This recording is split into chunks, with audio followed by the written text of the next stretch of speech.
Hey, hey, hey. It is Tawana Davis, Reverend Tawana Davis, Reverend T, in the building on today. Today is Tuesday, so we have Tuesdays with Tawana. Looking forward to joining with you on this Tuesday in the midst of joy, in the midst of grief, in the midst of change, in the midst of anxiously waiting. I have not been online, had a pretty busy morning this morning. So I don't think the verdict has come in yet, but y'all holla at me if it has, and we will definitely shift gears. What's up, Cordio, my little buttercup? Good to see you. Happy Tuesday to you as well. So let's get started. This is a broadcast where we build community one broadcast at a time. This will be uploaded to my YouTube channel, Tawana Davis. So those of you who don't catch it now and want to catch it with the video, you can catch it on YouTube, or you can catch it as a podcast on various platforms. We have Apple, we have Spotify, we have Anchor. So I usually post it later on in the afternoon. I post it to LinkedIn and Instagram. So just trying to build community and really stretch and raise our consciousness, because when we raise our consciousness, we are able to respond and react differently. In my meditation this morning, it was about making a choice to respond or react. And those are two different, they have two different feels, two different tenors to them. They kind of mean the same thing, but responding and reacting, responding is actually connecting and using that curiosity that we've been talking about, and reacting is emotional. So it may come forth as a bit more assertive, if you will, when the moment may not call for that. And then there are some moments where it is assertive, where it needs to be assertive. And we need to insert and change the narrative and center Black women and be, dispelling the strong Black woman, the angry Black woman, and all these other things that go along with other people trying to define us. But we define who we are. We show up as how we be unapologetically. So, sometimes those things happen. Hey, Mama Lovey, not okay today. Yeah, just waiting, just waiting. So let us wait together. Let us wait in community. Let us wait in prayer and centering ourselves and loving on each other and breathing. Let us all breathe. Let us all breathe. Jackie, is so good to see you, my pink sister. I got to call you because I am fully vaccinated and we are too close not to see each other. So we will finally be able to see each other. I'll talk offline about that and maybe hit you up later on this evening. Hey, Mama Carolyn, always good to see you. Yeah, I'm breathing. I'm breathing. It's anxiously waiting for justice and the outcome of this murder that was seen around the world. And, you know, it's triggering. It's triggering to continue to see the videos of our Black bodies being murdered. It's triggering and it's heinous when we hear people, but we try to understand this mindset that they have, like, you know, not seeing what we see. So why don't you try laying on the ground and let somebody else put a knee in your neck for 9.5 minutes? Angela, I was just thinking about you. So good to see you. So glad you're here. Miss seeing your beautiful face, and yeah, just being in your presence. Miss you much, sis. Miss you. So when we talk about triggers, we are in a space where it's important for us to learn what our triggers are, because if we don't learn what those triggers are, they will keep triggering us to a point of an unhealthy stance or a hurtful stance or a painful stance. And triggers don't always have to be so heinous and so hurtful if we acknowledge them and name them and deal with them. For instance, when we talk about losing a loved one, it's triggering when other people post or call me and tell me that they have lost their parent or parents, because I lost both of my parents. They're with me in the ancestral realm, but I've lost them physically. And it's so interesting that even in the midst of that trigger that causes me maybe to shed tears because I miss my mom and dad. But then on the flip side of that, I also remember all of the beautiful memories, and I would not be who I am. I would not be here literally if it wasn't for them, but I wouldn't be here. So I have to I have an opportunity to take those triggers and do a both and, to grieve and to celebrate. Remember last week we talked about joy and pain and how they're inextricably bound. So with death and dying, I get to grieve and celebrate, and we've been doing a lot of that in the midst of COVID, because people are dying alone, people are dying without their family members, people are dying via FaceTime and Zoom and all of these other virtual meetings to meet with their family members because they can't actually be there at the hospital. So all of those things happening, we are creative in finding different ways to show love, because grief is love. Love is love. When I love myself and I love myself deeply, and I find God and I realize that she lives within me and without, then I can use both and. So the triggers don't always have to be so negative. So am I talking to myself? Yes, for the most part, because I had to remind myself of this the other day.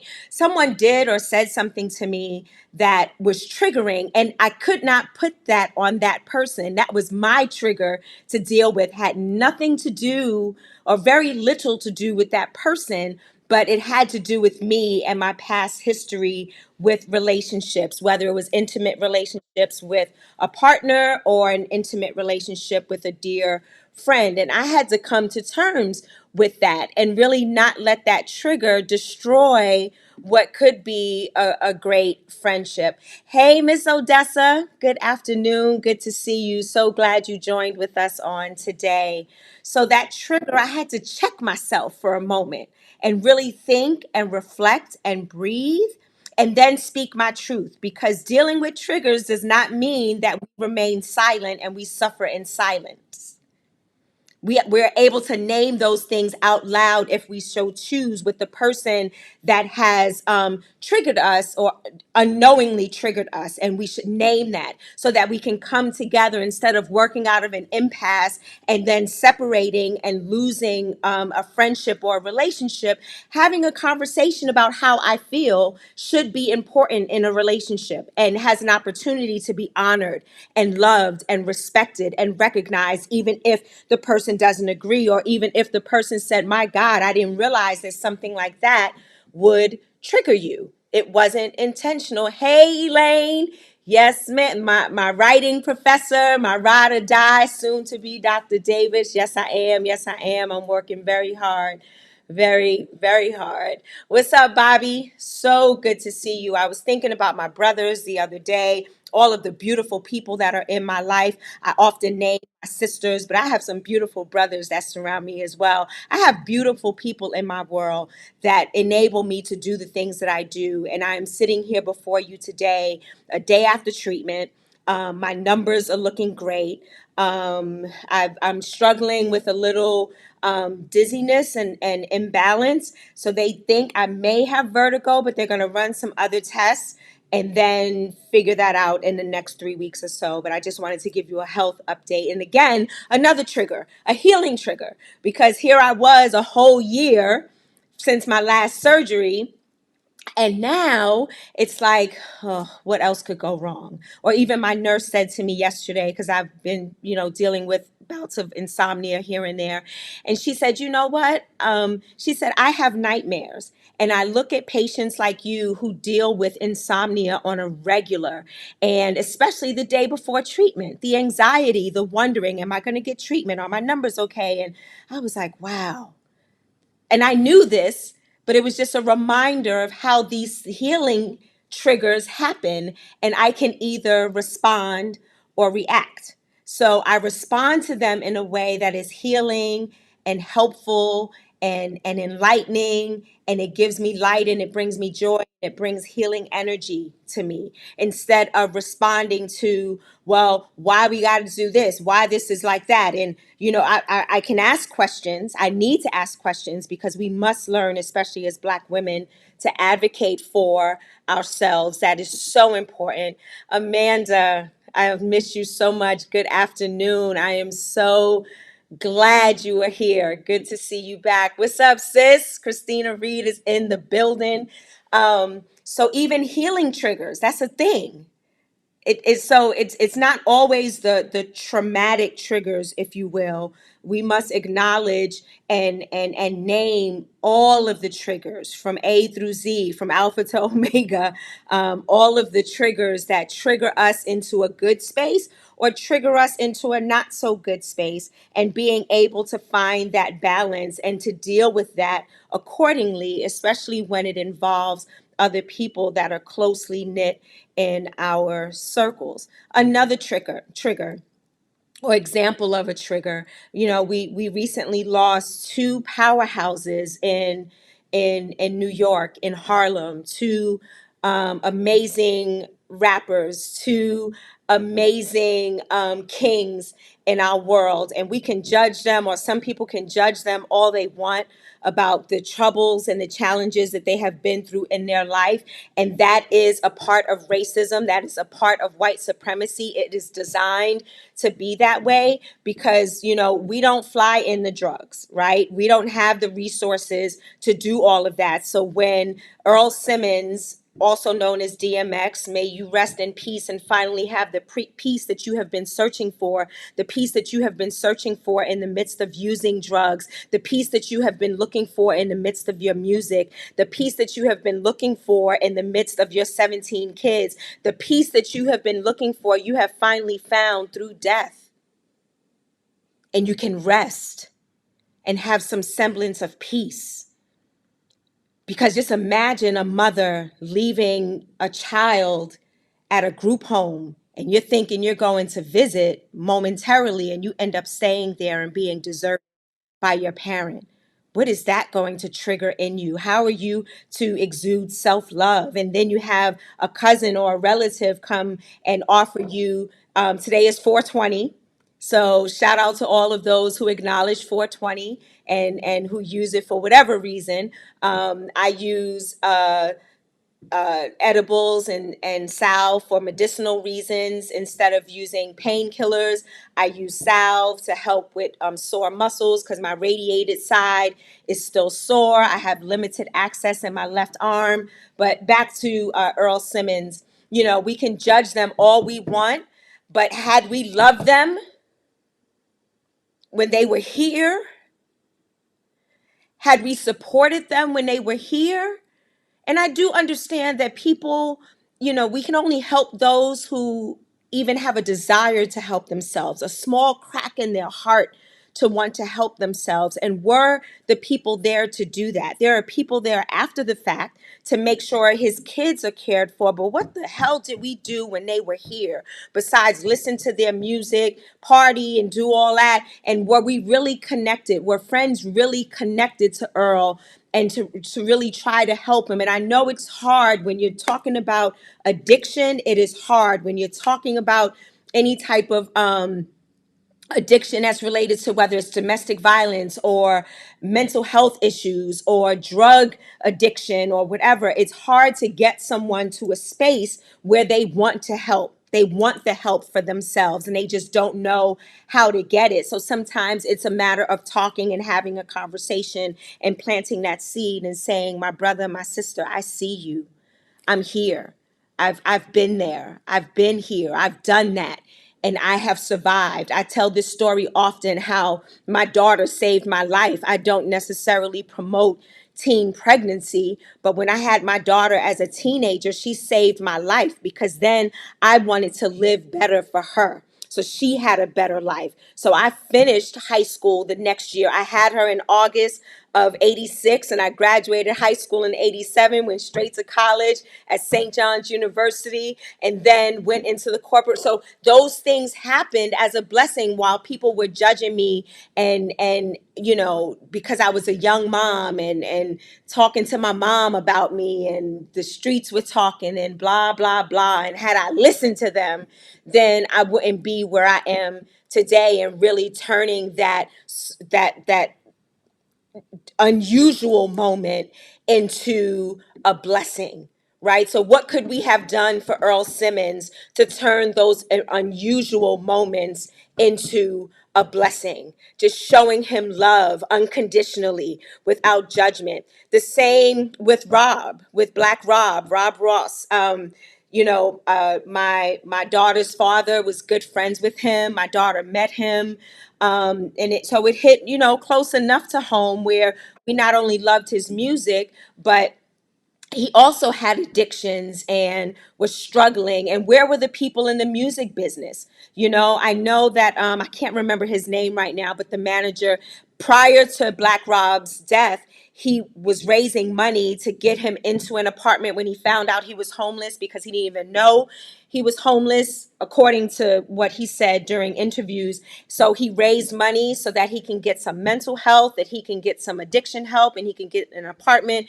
And then a few days later, he died. So those are the things that can be done while people are living. Let them know that they are loved regardless. Let them know that they are loved unconditionally. Let us know that we are loved with unconditional positive regard. Let us know that you still love me even though I'm breastless. Let me know that you have not been sexualizing me as a Black woman, that I have to go to the doctor every 3 weeks and do all this and, put my health in front of everything. And you can still love me unconditionally.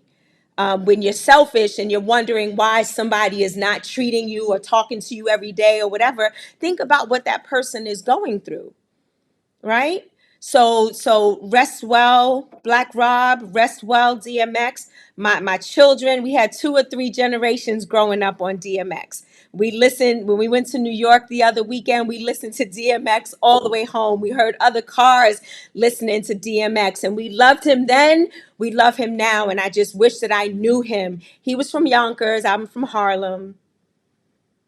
Harlem rocks. Harlem is the best.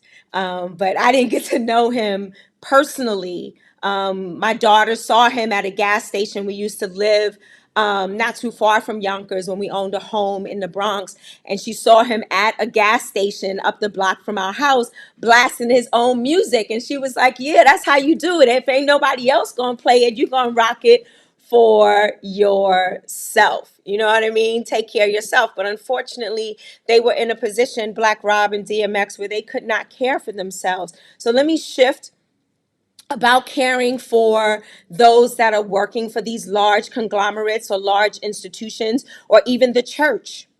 Let's talk about insurance, right? Christina said, man, Diddy did, girl, Diddy did him so wrong. It took social media for him to even do an inkling of help and to rectify the situation. Is sickening. Thank you, God, for affirming what I'm about to say. I was just about to go there, Christina, and now that you named Diddy, we gonna call him out as well because Black Rob was on your label, bruh. Rob was on your label making you money, and then you just dropped everybody. You make these one-hit wonders and these groups, and then you break out. But where is their life insurance? Where's their savings? How are you making sure that they are constantly getting some sort of ASCAP check or royalty check or whatever it's called so that they can survive? How did you not know that one of your former artists who was from your hood in New York City was homeless and was sick and had several strokes and was trying to make it through and drugs was his comfort, his healing, and he had to come forth. Somebody released a video about him being homeless, and then people started responding. Too late. We got to love people where they are. We got to meet them where they are. We got to love them in the moment because tomorrow is not promised to us. You don't know what everybody is going through between the pandemic, between waiting for this verdict, between being unemployed, between being homeless or unhoused, excuse me, between not having access to proper health care or even health insurance for that matter. I need everybody on this to go get some life insurance because we should not be dying and then opening GoFundMe pages. Now, there are stipulations to that as well that are quite racist in the insurance field. So if you're not of perfect health, and we know that our health is compromised, you won't get insurance or you won't get a lot of insurance. You may not even get enough insurance to pay for a decent funeral. We're not talking about doves flying in the air and, brass handles on the coffin. Even just a simple funeral might cost a bit too much. So we need to work. So how do we do all of this, right? How do we make all of this happen? We come together as community. I know a beloved sister, Delshawn from New York, who is constantly, she is an insurance agent, and she's bringing people on to be trained to be insurance agents, and she's going out to make sure that Black folk are insured. And people are like, oh, is this a gimmick? Is this? I don't want to spend 30, 40, 50, $100 a month on an insurance policy, but yet you go and do other things. Let's prioritize our lives and our health because nobody else is going to do it for us. We got to do it for us and by us. If we don't do that, we're not going to be cared for and we're going to keep dying at 50. Another trigger. I'm 51 years old. DMX was 50, Black Rob was 51, and going to be 52. Trigger. I am diagnosed with HER2 positive metastatic breast cancer, no cure. Trigger. So I live today to the fullest. I do this broadcast in the midst of intense writing because I need my community. When I put out a prayer request, I don't do it just for show or to tell folk my personal business because I know I got some amazing prayer warriors out there. And when y'all pray, things happen. I just told y'all yesterday when I went to treatment, my numbers probably look better than they have in such a long time. I'm changing my diet. I'm exercising every day.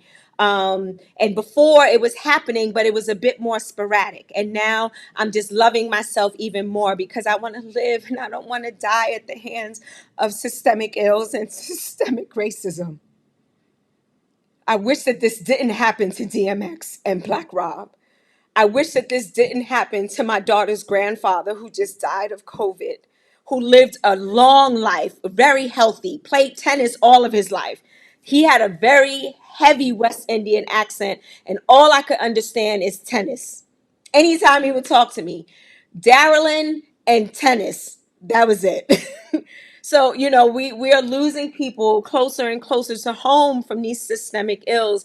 And quite frankly, it's hurtful, it's tiring, it's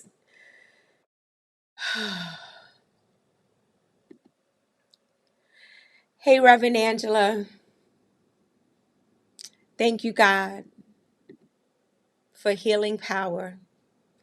Thank you for permission to let it out, Christina. I appreciate it. I had to make a decision a couple of weeks ago. I was dealing with anxiety and depression, during COVID. It was winter time. Now this spring is here. I went shopping. I bought some shoes. I bought two pair of sneakers. I bought some leggings. I couldn't find some jeans because I have to go to the store to try them on because I really don't know what size I am anymore. But I bought some leggings and some t-shirts and a Harlem sweatshirt and all that. So I actually went shopping. And I also made a decision to come off of the medicine that was antidepressants because I really didn't like the way it made me feel. I felt like I couldn't feel. I felt like I wasn't myself. So I'm still on the anti-anxiety medicine, but I stopped taking with permission from my psychiatrist, and we tapered down and did all of the things that the medical field would want me to do. And I share that and I say that because we got to begin to normalize mental health. We got to normalize being diagnosed with cancer and what comes along with that. Thank you, Amanda.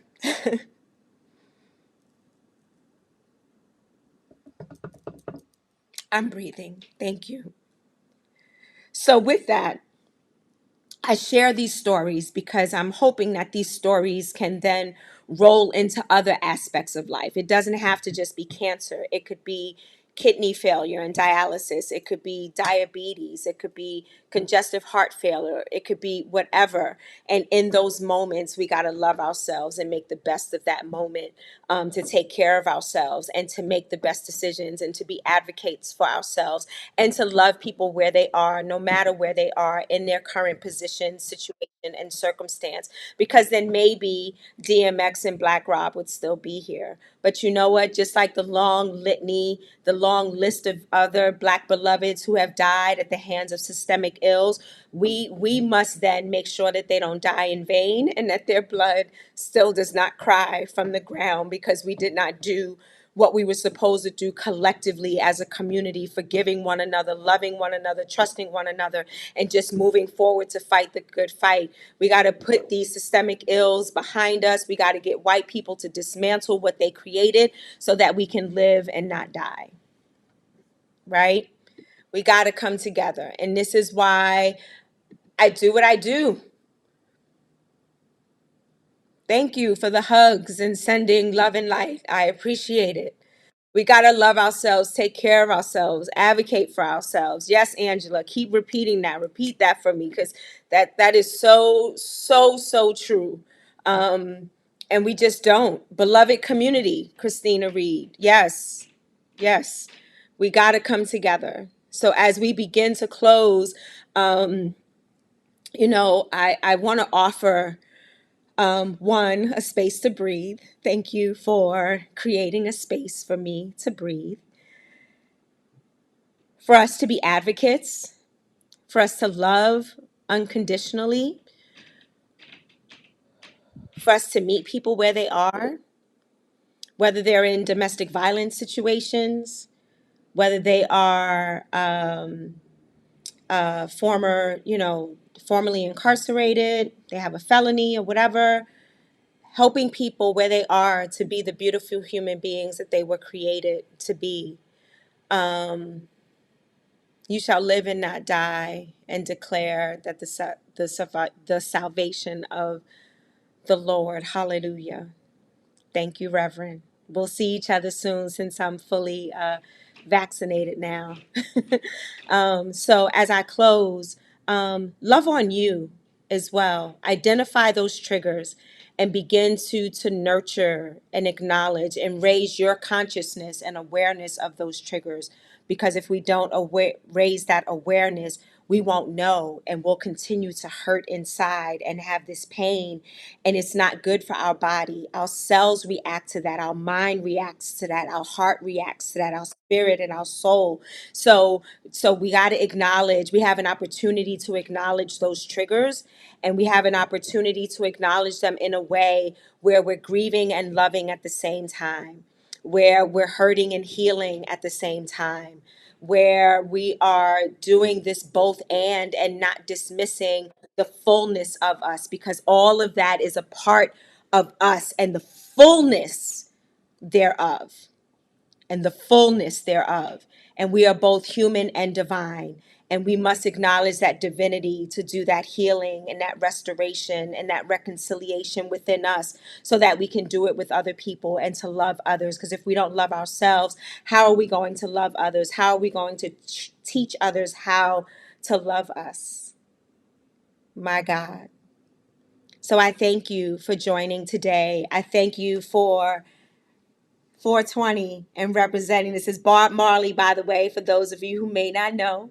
Love Bob Marley. Me and Christina Reed just had a long conversation just about life, about music, about religion, about everything. I was going to wear a print shirt today, but then I remembered it was 420. So, had to represent my Bob Marley on today. So here we go. The t-shirt queen is here with Bob Marley representing.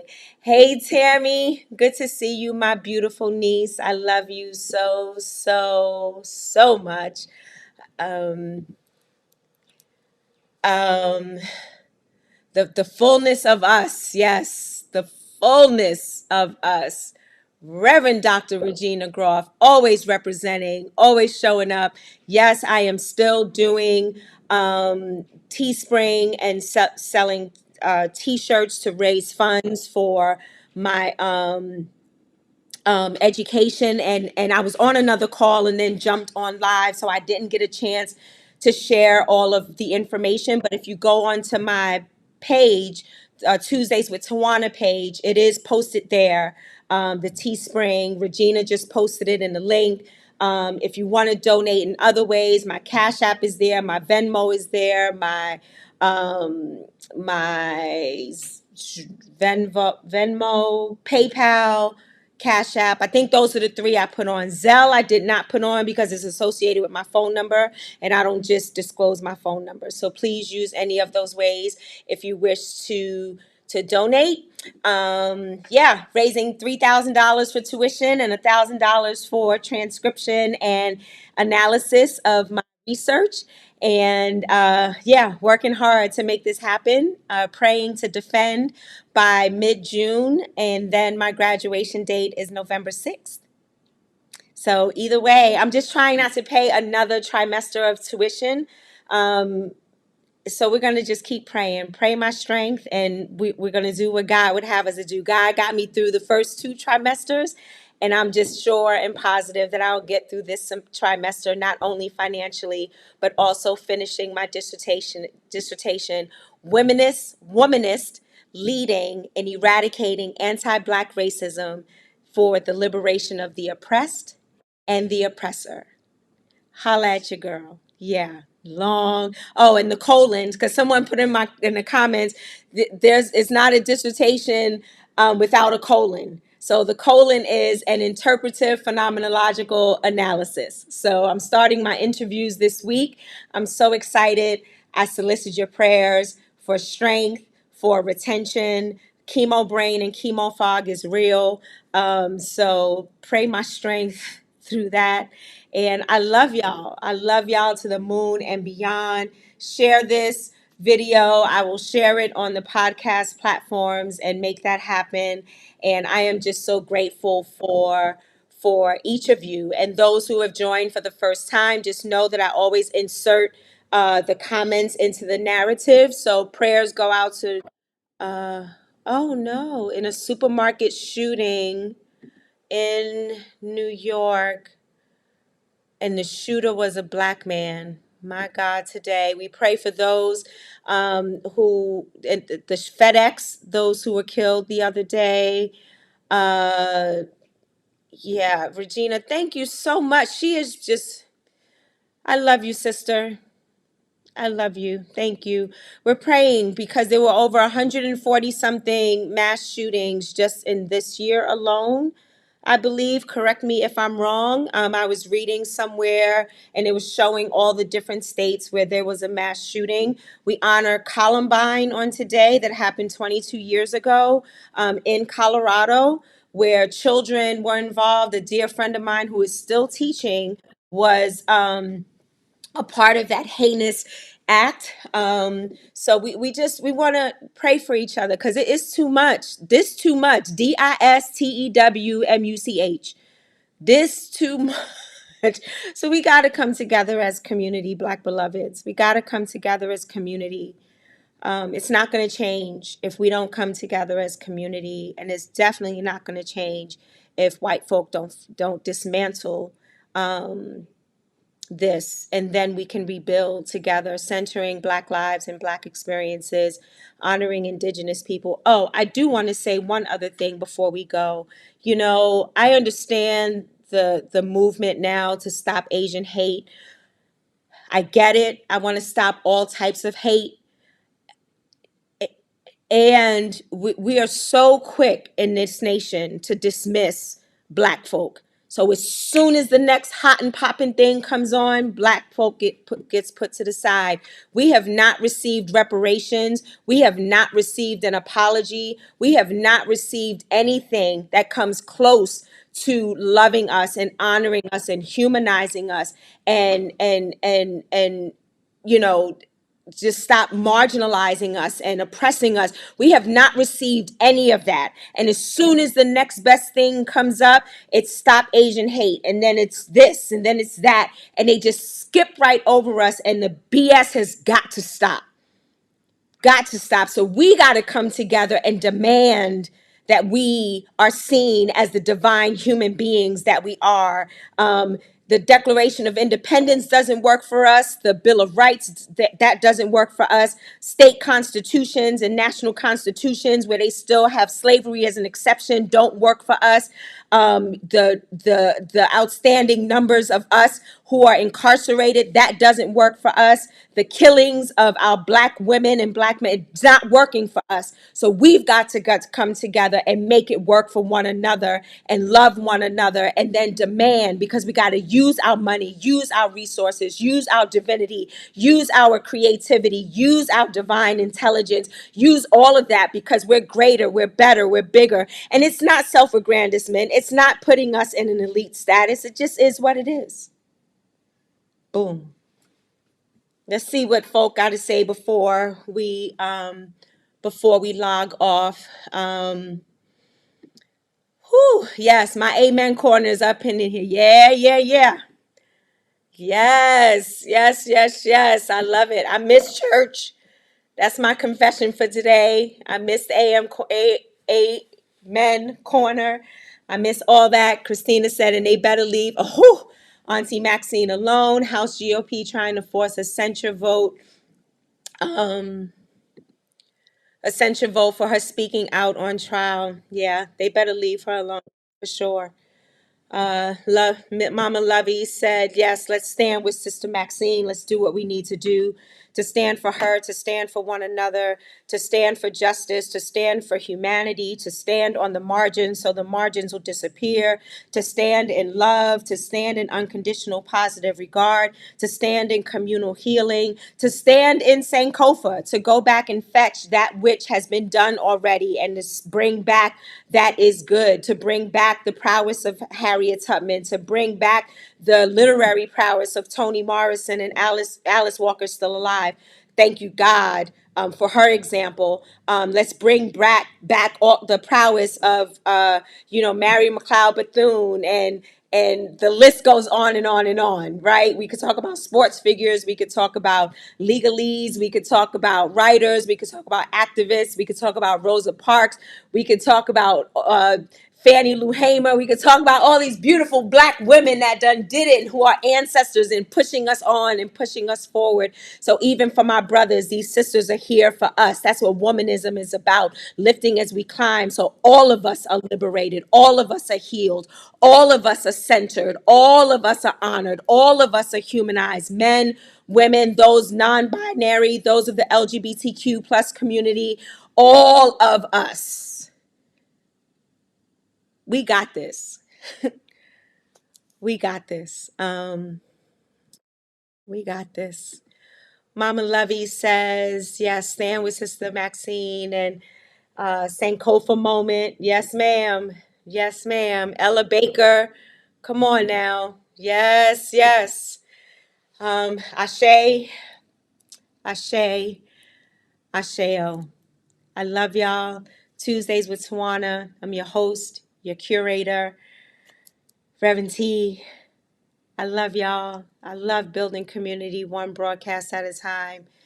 And I'm grateful that you join me and don't leave me out here hanging every Tuesday. So, peace to you, love and light to you. I honor you. I see you. I love you. I adore you. I am so grateful for Ubuntu. I am because you are, and I mean that. I would not be here today or alive today if it was not for the healing community that has surrounded me. So surround yourself with some good people that just love you so much, that they love you beyond measure. Do that for yourself today and not succumb to the hate and the jealousy or the degradation, and the list goes on and on.